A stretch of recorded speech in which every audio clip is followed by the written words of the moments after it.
Hi everyone, this is going to be your Algebra 2B 92A questions, and this is from the first half of lesson 92. Thank you for all of those that posted your questions for this half of the lesson. We will be going through those now. So the first one we're going to look at actually is number 5. Number 5 was the first question asked, and it says, Harriet gave Wilbur a 50-yard head start. How long did it take her to catch Wilbur if her speed was 8 yards per second and if his was only 6 yards per second?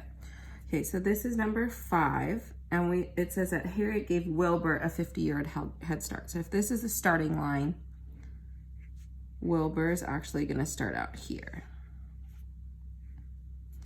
And then Harriet's going to go from here. So this would be the distance of Wilbur. This would be the distance of Harriet. So our equation is going to be distance of Harriet is going to be equal to the distance of Wilbur plus 50, because she has to catch up with where Wilbur was.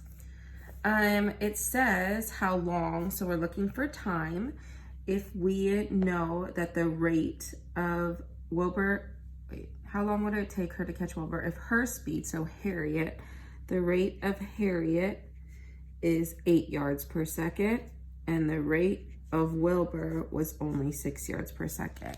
Now they're both starting at the same time and they're gonna end at the same time. So the time of Harriet is going to be equal to the time of Wilbur. They say nothing about the time, but since they're starting at the same time and then they're gonna catch each other at some point, their times are actually going to be equal to each other.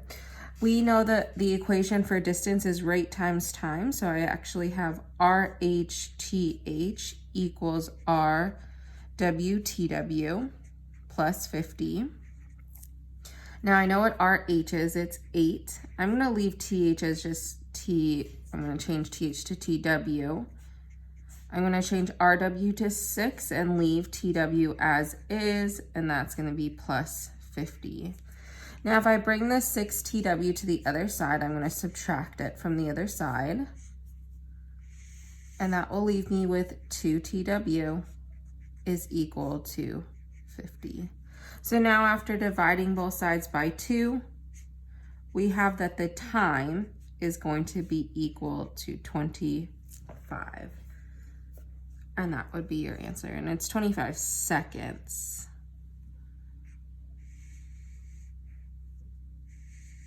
And that's all we had to solve for. Okay, so now we're gonna be looking at number 6 and 7.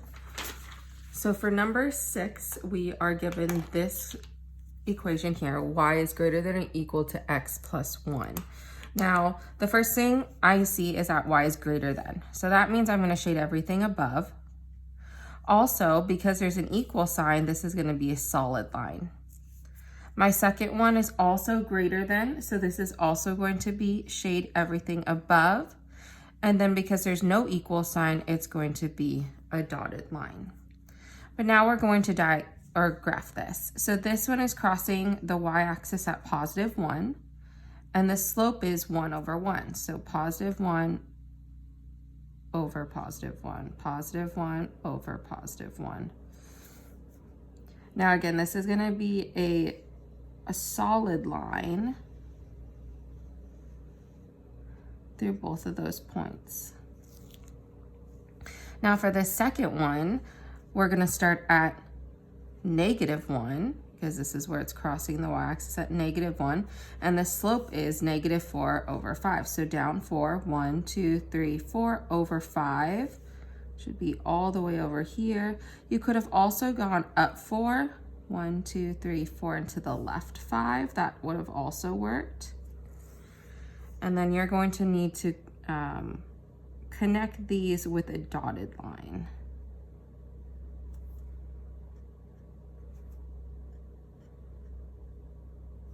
Okay, and those should be your 2 lines. Now we're gonna do the shading portion. So I'm going to start with shading everything above my solid line, everything above my solid line. So that would be all of this portion here, everything above that line. Then what I'm going to do is I'm going to shade everything above the dotted line. So everything above the dotted line would be all of this portion, which means that your answer is where they overlap, and that would be in this section right here. That would be your answer. Now for the second one, this is y is less than this, so that's going to be everything under, and because there's an equal sign, it's going to be a solid line. Now this one here is just going to be a dotted line, but this one is x is less than. So I'm going to start there. It says x is less than 2. Well, 2 is right here. No, 2 is right here on our x-axis. So I'm going to put a dotted line at x is equal to, or as x is 2. Then I'm going to go through and graph this other one. It says it's crossing the y-axis at positive 2, and the slope is 1 over 2, which is up 1 over 2, or down 1 over 2. And this should be a solid line. Now we said that we're going to shade everything underneath the solid line. So that would be everything underneath here. Everything underneath it. And then for this one, if I stuck a line in the alligator's mouth, notice that it points to the left of our dotted line. So I would shade everything to the left of the dotted line. And your answer is going to be the part that's overlapped by both. So it'd be under the solid line and to the left of my dotted line. And that would be my answer. Moving on to number 8. So this is the one where we're going to have to add equations together, and then we're going to have to eliminate one of the variables. So I always eliminate x just because I think it's a little easier because it's first. So I'm going to start by adding the top 2 equations together and eliminating x. That means my top equation I'm going to multiply by -3.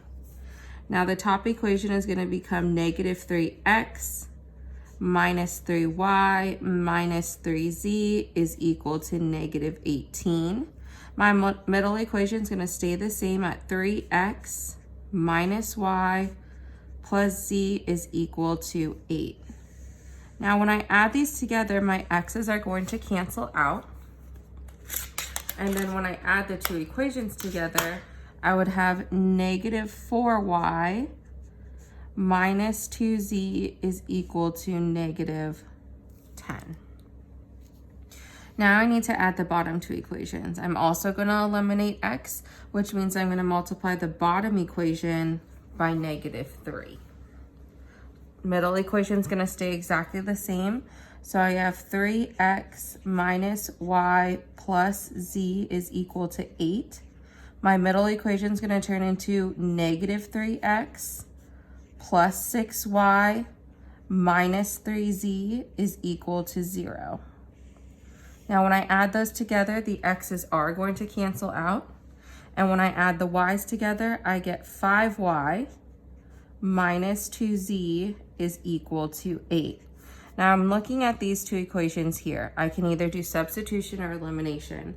I'm actually going to just do elimination because if I multiply this equation by -1, this is going to change to positive 2z and I have negative 2z, so my z's would cancel.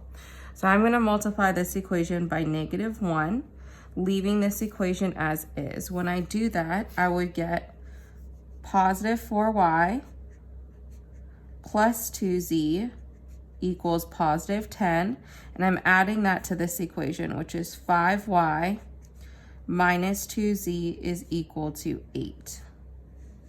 Now when I do that, the z's are going to cancel out, and you would be left with 9y is equal to 18.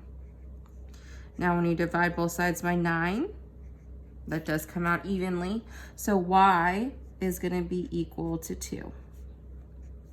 Now we're going to take that y is equal to 2 and we're going to plug it in to either this equation or this equation. It doesn't matter which one.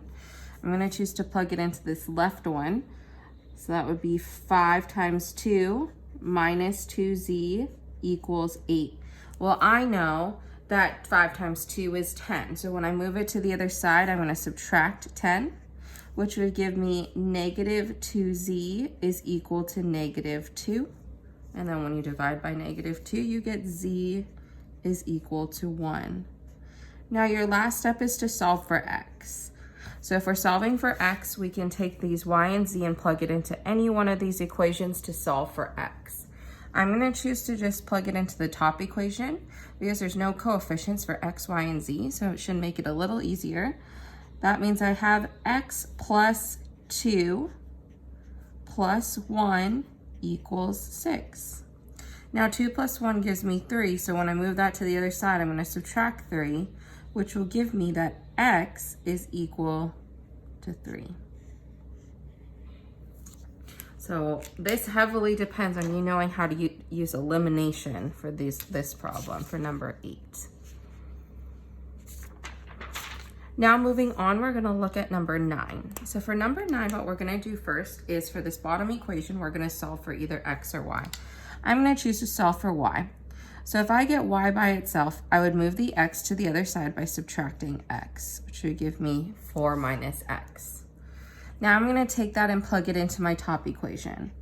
My top equation is going to be x squared plus 4 minus x squared is equal to 10. Now I do need to multiply this out. Now multiplying it out means that you're going to multiply 4 minus x times 4 minus x. And you need to fully multiply that out. So this x squared is going to stay x squared. Then I have 4 times 4, which is 16. Then I have 4 times negative x, which would be negative 4x. Then I have negative x times 4 would also be negative 4x. And then negative x times negative x would be positive x squared. I'm also going to bring the 10 over to the left-hand side, so that would be minus 10. I'm going to add my like terms, so I can add the x squareds, I can add the negative 4x, and I can add the 16 and the negative 10. And that would give me 2x squared minus 8x plus 6 is equal to 0. And now to solve for what x is equal to, you can either do quadratic formula or you can complete the square. I'm going to do quadratic formula though. So x would be equal to, this is going to be my a, this is my b, and this is my c. X is equal to negative b plus or minus the square root b squared minus 4 times a times c all over 2 times a. Now 2 negatives give me a positive, so this would turn into positive 8 over 4. Inside my square root, I'm going to have 8 squared is 64 minus 4 times 6 times 2, which would be 48 over 4.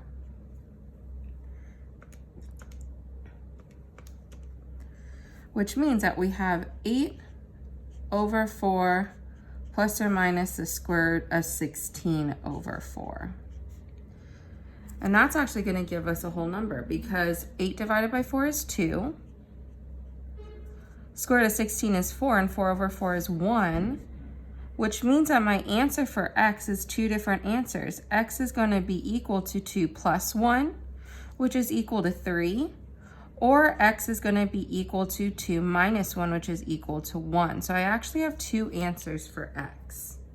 So now what I want to do is I need to plug both of these x's in to solve for what y is equal to. So if I plug in x is equal to 3, this would be 4 minus 3, and y would be equal to 1.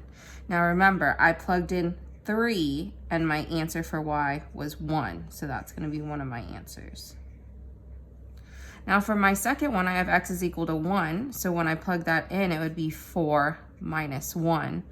And then y would be equal to 3. Now again, you plugged in x is equal to 1, and your y answer was 3. So this would be your 2 answers for number 9.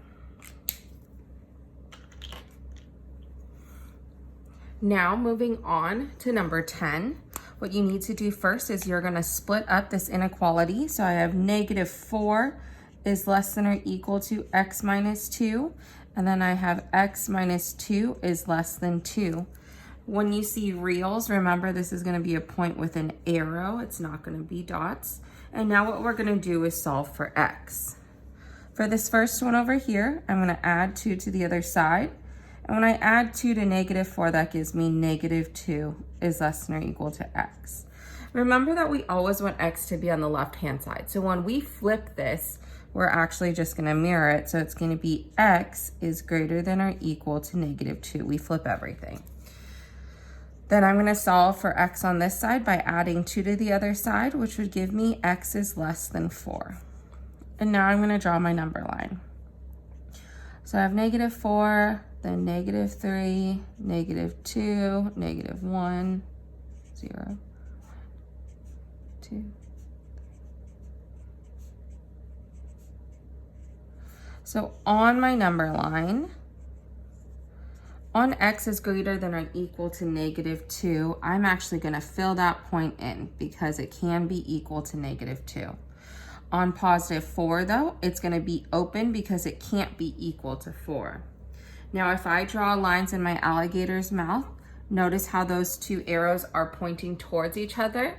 So therefore, because it's a point with an arrow, I am just going to connect these 2 dots. And that would be your answer.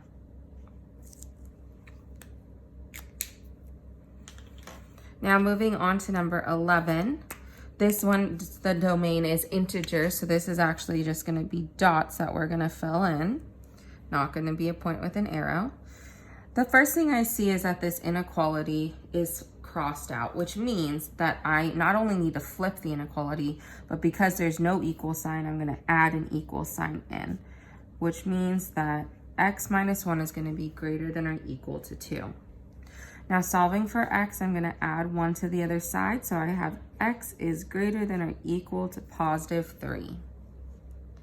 For this inequality sign over here, it also has a slash through it, but this one has an equal sign. So that means I need to flip it and take it away. So I have x plus 2 is less than 2. Now when I move the 2 to the other side, I'm going to subtract 2. So I have x is less than 0.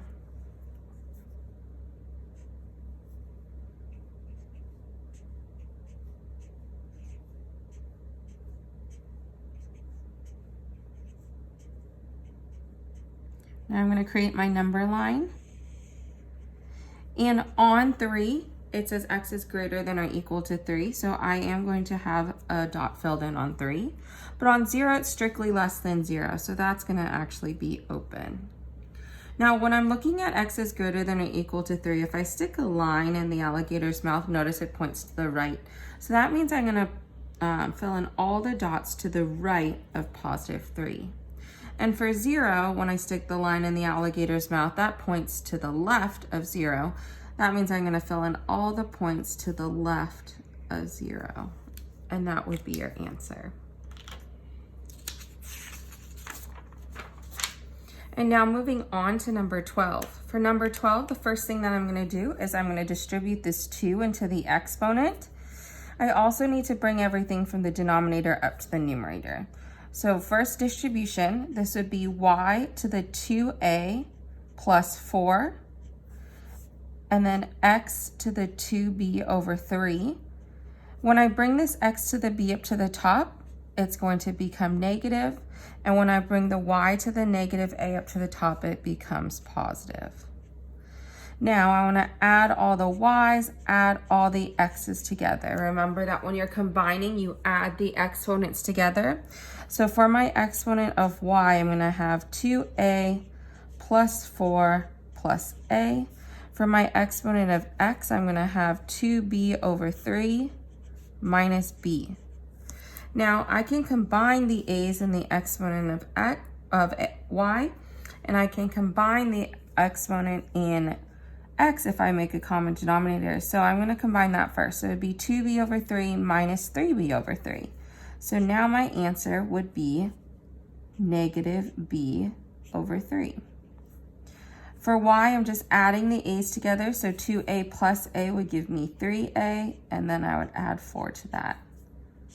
And that would be your answer.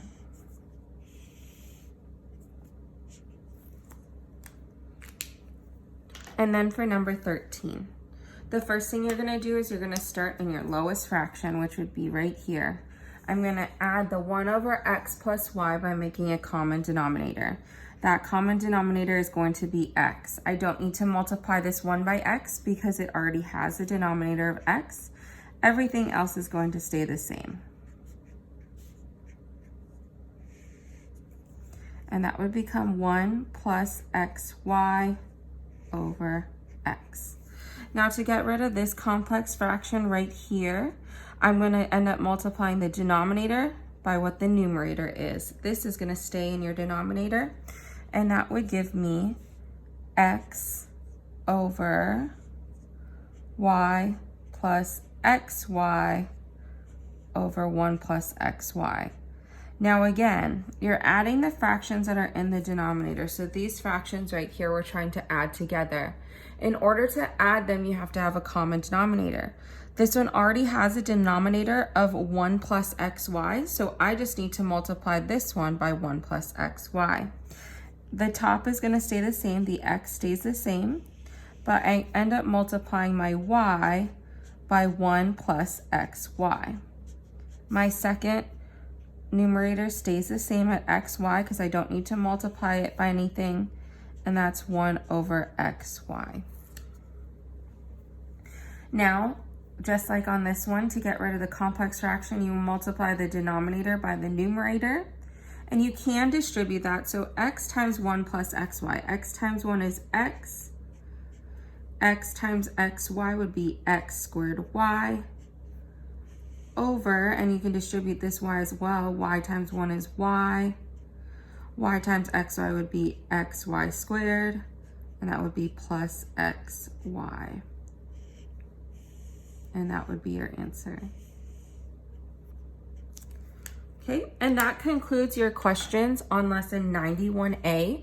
Below this video in the comment section, you are going to post your questions for 92B. Remember that today is the last day you can submit lesson 91B.